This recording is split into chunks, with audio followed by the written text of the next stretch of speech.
ರೆಡಿಯಾಗಿದೆ ಟೊಮೊಟೊ ಕಾಯಿ ಚಟ್ನಿ. ಈ ಚಟ್ನಿನ ಅನ್ನದ ಜೊತೆಗಾಗಲಿ ಜೋಳದ ರೊಟ್ಟಿ ಜೊತೆಗಾಗಲಿ ತಿಂದರೆ ತುಂಬ ಟೇಸ್ಟಿಯಾಗಿರುತ್ತೆ.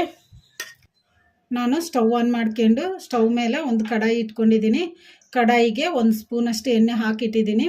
ಎಣ್ಣೆ ಕೂಡ ಬಿಸಿಯಾಗಿದೆ. ಈಗ ಇದಕ್ಕೆ ನಾನು ಒಂದು 6 ಹಸಿಮೆಣ್ಸಿನ್ಕಾಯಿ ತೊಗೊಂಡಿದ್ದೀನಿ. ಹಸಿಮೆಣ್ಸಿನ್ಕಾಯಿನ ಕ್ಲೀನಾಗಿ ತೊಳೆದು ಈ ಥರ ಕಟ್ ಮಾಡಿ ಇಟ್ಕೊಂಡಿದ್ದೀನಿ. ಈಗ ಇವನ್ನ ಕಡಾಯಿಗೆ ಹಾಕಿ ಫ್ರೈ ಮಾಡ್ಕೊಂಬಿಡೋಣ.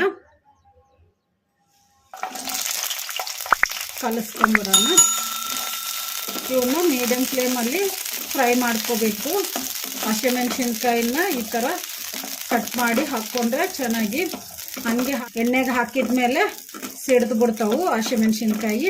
ಅದಕ್ಕೆ ನಾನು ಕಟ್ ಮಾಡಿ ಹಾಕಿದ್ದೀನಿ.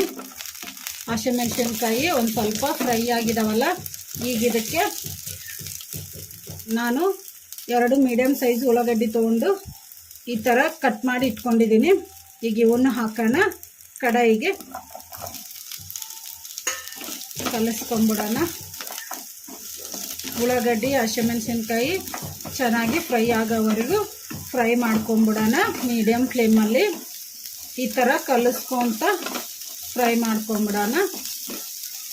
ಹಸಿಮೆಣ್ಸಿನ್ಕಾಯಿ ಉಳ್ಳಾಗಡ್ಡಿ ಚೆನ್ನಾಗಿ ಫ್ರೈ ಆಗಿದಾವಲ್ಲ, ಈಗ ಇವನ್ನ ಒಂದು ಪ್ಲೇಟಿಗೆ ತಕ್ಕೊಂಬಿಡೋಣ. ಒಂದು ಪ್ಲೇಟಿಗೆ ತಕ್ಕೊಂಬಿಟ್ಟಿವಲ್ಲ, ಈಗ ಇವನ್ನ ಒಂದು ಸೈಡ್ಗೆ ಇಟ್ಕೊಂಬಿಡೋಣ. ನಾನು ಮತ್ತೆ ಅದೇ ಕಡಾಯಿ ತೊಗೊಂಡಿದ್ದೀನಿ. ಕಡಾಯಿಗೆ 1 ಸ್ಪೂನಷ್ಟು ಎಣ್ಣೆ ಹಾಕಿಟ್ಟಿದ್ದೀನಿ. ಈಗ ಇದಕ್ಕೆ ನಾನು ಒಂದು 3 ಟೊಮೊಟೊ ಕಾಯಿ ತೊಗೊಂಡಿದ್ದೀನಿ. ಅವನ್ನ ಕ್ಲೀನಾಗಿ ತೊಳೆದು ಈ ಥರ ಕಟ್ ಮಾಡಿ ಇಟ್ಕೊಂಡಿದ್ದೀನಿ. ಇನ್ನು ಸ್ವಲ್ಪ ಕಾಯಿ ಇರೋವು ತೊಗೋಬೋದು. ಈಗ ಇವನ್ನ ಕಡಾಯಿಗೆ ಹಾಕಿ ಫ್ರೈ ಮಾಡ್ಕೊಂಬಿಡೋಣ. ಕಲಿಸ್ಕೊಂಬಿಡೋಣ. ಟೊಮೊಟೊ ಚೆನ್ನಾಗಿ ಮೆತ್ತಗೆ ಫ್ರೈ ಆಗೋವರೆಗೂ ಫ್ರೈ ಮಾಡ್ಕೊಂಬಿಡೋಣ. ಮೀಡಿಯಮ್ ಫ್ಲೇಮಲ್ಲಿ ಈ ಥರ ಕಲಿಸ್ಕೊಂತ ಒಂದು ಟೊಮೊಟೊದಲ್ಲಿ 4 ಪೀಸ್ ಮಾಡ್ಕೋಬೇಕು. ಟೊಮೊಟೊ ಚೆನ್ನಾಗಿ ಮೆತ್ತಗೆ ಫ್ರೈ ಆಗಿದಾವಲ್ಲ, ಈಗ ಫ್ಲೇಮು ಲೋ ಫ್ಲೇಮಲ್ಲಿ ಇಟ್ಕೊಂಬಿಡೋಣ. ನಾವು ಫ್ರೈ ಮಾಡಿ ಇಟ್ಕೊಂಡಿದ್ವಲ್ಲ ಹಸಿಮೆಣ್ಸಿನ್ಕಾಯಿ ಉಳ್ಳಾಗಡ್ಡಿ, ಈಗ ಇವನ್ನು ಕೂಡ ಕಡಾಯಿಗೆ ಹಾಕ್ಕೊಂಬಿಡೋಣ.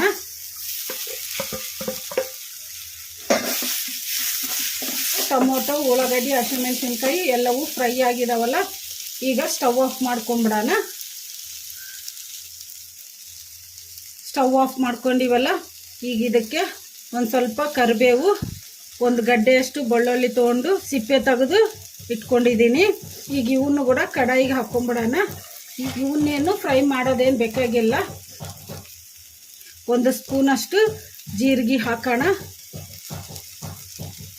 ಈಗ ಕಲಿಸ್ಕೊಂಬಿಡೋಣ. ಈ ಕಡಾಯಿ ಹೀಟಿಗೆ ಇವೆಲ್ಲ ಫ್ರೈ ಆಗ್ತಾವು. ಜಾಸ್ತಿ ಫ್ರೈ ಮಾಡ್ಕೊಳೋದೇನು ಬೇಕಾಗಿಲ್ಲ. ಜೀರಿಗೆ ಆಗಲಿ, ಕರಿಬೇವು ಆಗಲಿ, ಬೆಳ್ಳುಳ್ಳಿ ಆಗಲಿ ಸಾಕು. ಕಲಿಸ್ಕೊಂಬಿಟ್ಟಿವಲ್ಲ, ಈಗ ಇವನ್ನ ತಣ್ಣಗಾಗಕ್ಕೆ ಬಿಡೋಣ. ತಣ್ಣಗಾದ್ಮೇಲೆ ಮಿಕ್ಸಿ ಮಾಡ್ಕೊಂಬಿಡೋಣ. ನಾವು ಫ್ರೈ ಮಾಡಿ ಇಟ್ಕೊಂಡಿರೋ ಟೊಮೊಟೊ ಉಳ್ಳಾಗಡ್ಡಿ ಹಸಿಮೆಣ್ಸಿನ್ಕಾಯಿ ಎಲ್ಲವೂ ತಣ್ಣಗಾಗಿದ್ದಾವೆ. ಈಗ ಇವನ್ನ ಮಿಕ್ಸಿ ಜಾರಿಗೆ ಹಾಕ್ಕೊಂಬಿಡೋಣ. ನಾನು ಒಂದು ಮಿಕ್ಸಿ ಜಾರ್ ತೊಗೊಂಡಿದ್ದೀನಿ. ಈಗ ಮಿಕ್ಸಿ ಜಾರಿಗೆ ನಾವು ಫ್ರೈ ಮಾಡಿ ಇಟ್ಕೊಂಡಿದ್ವಲ್ಲ ಟೊಮೊಟೊ ಉಳ್ಳಾಗಡ್ಡಿ ಹಸಿಮೆಣ್ಸಿನ್ಕಾಯಿ, ಈಗ ಇವನ್ನೆಲ್ಲ ಮಿಕ್ಸಿ ಜಾರಿಗೆ ಹಾಕ್ಕೊಂಬಿಡೋಣ.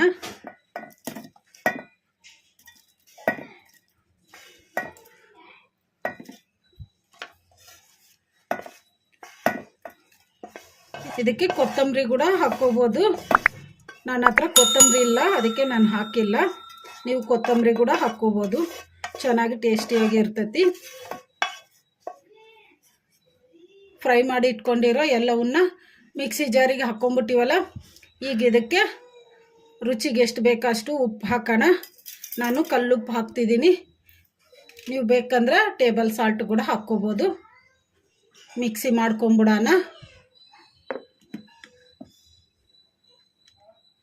ಮಿಕ್ಸಿ ಮಾಡ್ಕೊಂಡಿವಲ್ಲ, ಮಿಕ್ಸಿ ಜಾರ್ ಮುಚ್ಚಳ ತೆಗೆದು ನೋಡೋಣ.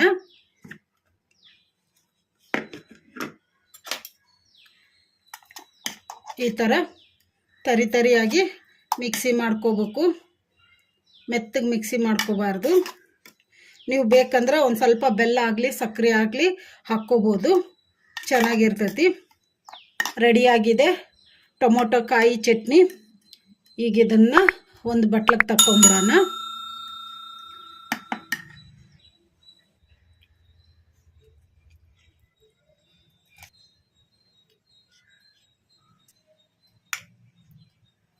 ಒಂದು ಬಟ್ಲಿಗೆ ತಗೊಂಬಿಟ್ಟಿವಲ್ಲ ಟೊಮೊಟೊ ಕಾಯಿ ಚಟ್ನಿ. ಈ ಚಟ್ನಿಗೆ ಒಗ್ಗರಣೆ ಹಾಕೋದೇನು ಬೇಕಾಗಿಲ್ಲ, ಹಾಗೆ ತಿಂದ್ರೇ ಟೇಸ್ಟಿಯಾಗಿರುತ್ತೆ. ರೆಡಿಯಾಗಿದೆ ಟೊಮೊಟೊ ಕಾಯಿ ಚಟ್ನಿ. ಈ ಚಟ್ನಿನ ಅನ್ನದ ಜೊತೆಗಾಗಲಿ ಜೋಳದ ರೊಟ್ಟಿ ಜೊತೆಗಾಗಲಿ ತಿಂದರೆ ತುಂಬ ಟೇಸ್ಟಿಯಾಗಿರುತ್ತೆ. ನೀವು ಟ್ರೈ ಮಾಡಿ, ಮನೆಯಲ್ಲಿ ಎಲ್ಲರೂ ಇಷ್ಟಪಡ್ತಾರೆ. ಈ ವಿಡಿಯೋ ನಿಮಗೆ ಇಷ್ಟ ಆದರೆ ನನ್ನ ಚಾನಲನ್ನು ಸಬ್ಸ್ಕ್ರೈಬ್ ಮಾಡಿ, ಲೈಕ್ ಮಾಡಿ, ಶೇರ್ ಮಾಡಿ, ಕಮೆಂಟ್ ಮಾಡಿ. ಸಬ್ಸ್ಕ್ರೈಬ್ ಬಟನ್ ಪಕ್ಕ ಬೆಲ್ ಬಟನ್ ಇರುತ್ತೆ, ಅದನ್ನು ಪ್ರೆಸ್ ಮಾಡಿ. ನಾನು ಯಾವುದೇ ಒಂದು ಹೊಸ ವಿಡಿಯೋ ಮಾಡಿದರೂ ನಿಮಗೆ ನೋಟಿಫಿಕೇಷನ್ ಬರುತ್ತೆ. Thank you for watching.